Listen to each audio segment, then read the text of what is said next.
പ്രശസ്ത നോവലിസ്റ്റും എഴുത്തുകാരനുമായ ആനന്ദിൻ്റെ ഒരു വാചകം കടമെടുത്തുകൊണ്ട് ഇന്നത്തെ വീഡിയോ ചെയ്യാം എന്ന് വിചാരിക്കുന്നു.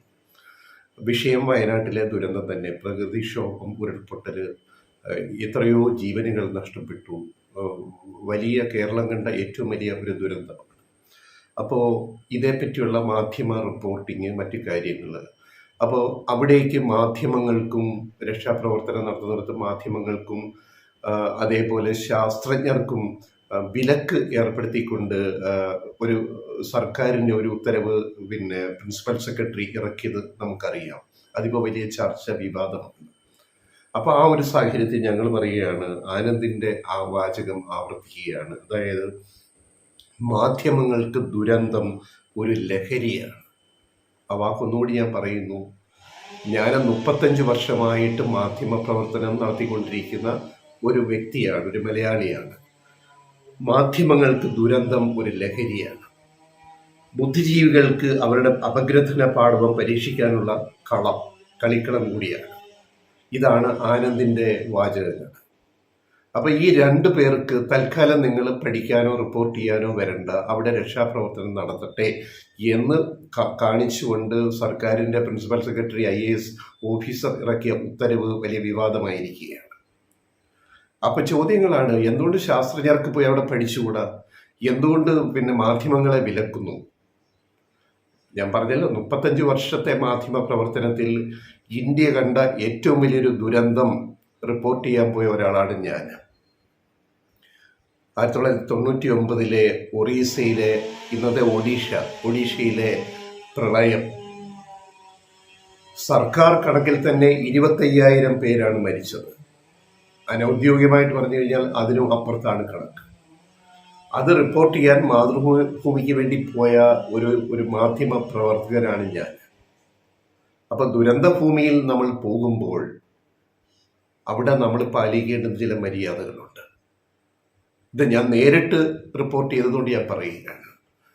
ഒരു മാധ്യമ പ്രവർത്തകനല്ല പ്രവർത്തകയ്ക്ക് ജെൻഡർ വ്യത്യാസമില്ലാതെ തന്നെ പറയുകയാണ്.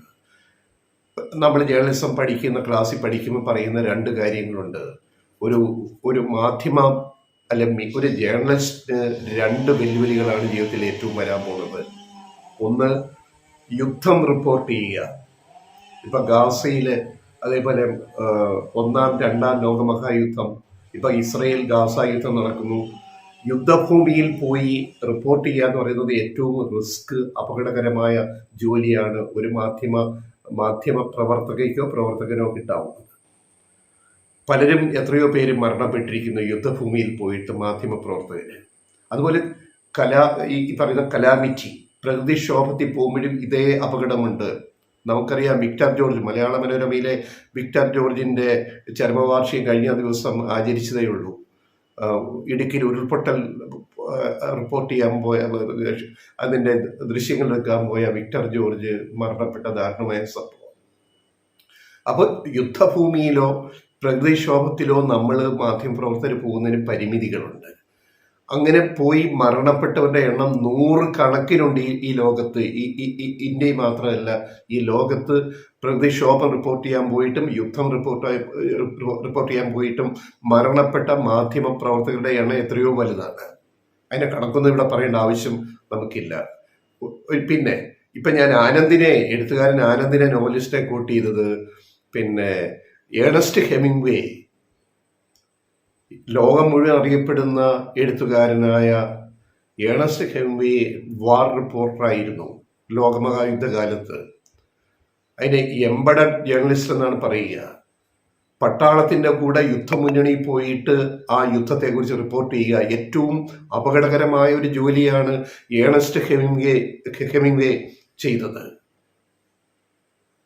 അതേപോലെ ഗബ്രിയേൽ ഗാർഷ്യ മാർക്കസിൻ്റെ ജീവിതം. അദ്ദേഹം ജേർണലിസ്റ്റ് ആയിരുന്നു. അദ്ദേഹം യുദ്ധം ഉൾപ്പെടെ റിപ്പോർട്ട് ചെയ്യാൻ പോയ ആളാണ് മാർക്കേസ്, ലാറ്റിൻ അമേരിക്കൻ ഇതിഹാസമായ എഴുത്തുകാരനായ മാർക്കേസ്. പിന്നാണ് അദ്ദേഹം എഴുത്തുകാരനാവുന്നത്. അദ്ദേഹം ആദ്യം ജേർണലിസ്റ്റ് ആയിരുന്നു. ഹെമിംഗ്വേ ജേർണലിസ്റ്റ് ആയിരുന്നു, ഏണസ്റ്റ് ഹെമിംഗ്വേ. അപ്പോൾ ഈ രണ്ട് വെല്ലുവിളികൾ, മാധ്യമ പ്രവർത്തകർ ഈ രണ്ട് വെല്ലുവിളികൾ, യുദ്ധം and calamity, war and calamity report ചെയ്യാൻ പോകുമ്പോൾ നമ്മൾ ഒത്തിരി നിയന്ത്രണം പാലിക്കണം. അപ്പോൾ ഒരു സർക്കാർ ഉത്തരവിറങ്ങി നിങ്ങളാരും അങ്ങോട്ട് വരണ്ട, മാധ്യമ സ്വാതന്ത്ര്യത്തെ കടന്നാക്രമിക്കുന്നു, തടയുന്നു, അല്ലെങ്കിൽ ശാസ്ത്രജ്ഞരിപ്പം പഠിക്കാൻ വരണ്ട എന്ന് പറയുന്നു എന്ന് പറഞ്ഞു കഴിഞ്ഞാൽ പഠിക്കാൻ പിന്നെ വന്നാൽ മതി. എന്താ കാര്യം? എത്രയേ ഉള്ളൂ, പഠിക്കാൻ പിന്നീട് വന്നാൽ മതി. ഇപ്പം അവിടുന്ന് പിന്നെ മരിച്ചവരുടെ മൃതദേഹങ്ങളും അതുപോലെ രക്ഷപ്പെടാൻ നിലവിളിക്കുന്ന ജനങ്ങളെ രക്ഷിക്കുക, നാട്ടുകാരെ രക്ഷിക്കുക, അതിനാണ് പ്രധാന പിന്നെ ചുമതല. അതുപോലെ ശാസ്ത്രജ്ഞരെ പഠിക്കാൻ പിന്നാലെ വന്ന് പഠിച്ചാൽ പോരെ? ഇപ്പം എന്താ വന്ന് പഠിക്കേണ്ട കാര്യം എന്താണ്? ഇതെല്ലാം ഒന്ന് ഒതുങ്ങി ഒരു മര്യാദയ്ക്ക് കാര്യങ്ങൾ രക്ഷിക്കേണ്ടവരെ രക്ഷിച്ചിട്ട് മൃതദേഹങ്ങളെല്ലാം സംസ്കരിച്ചിട്ട് ഒക്കെ കഴിഞ്ഞിട്ട് മതിയല്ലോ. ഇതൊക്കെ സാമാന്യ മര്യാദയാണിത്.